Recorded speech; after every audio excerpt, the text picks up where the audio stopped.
Berdasarkan data produksi angkutan Natal dan Tahun Baru Nataru 2025 di Sulawesi Utara ke luar daerah Sulawesi Utara, tercatat pergerakan penumpang sejak H-7 hingga H+3 Natal cukup signifikan. Data ini menunjukkan peningkatan mobilitas masyarakat menjelang perayaan Natal dan Tahun Baru. Demikian dikatakan Kepala Terminal Tipe A Malalayang Manado, Bram Takumansang.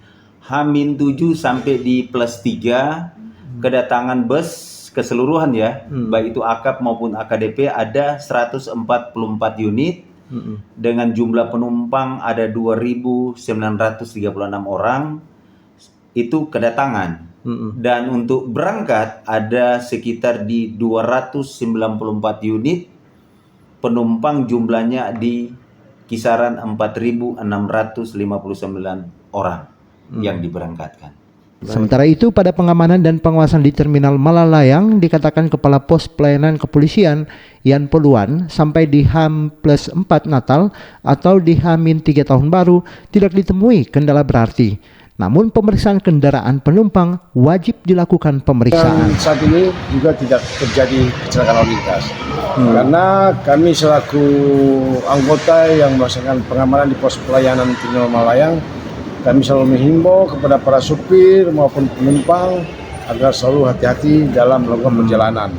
Dan untuk supir kami sarankan supaya tidak mengkonsumsi alkohol maupun narkoba serta obat-obat terlarang lainnya. Sementara Bu Cemunare, penumpang antar kabupaten, mengakui mudik di tahun ini lebih tertib sebabnya fasilitas dan sarana mudik disiapkan pemerintah lebih baik. Pak, perjalanan mudik mau arah ke Kecamatan Pulumuai, Kecamatan.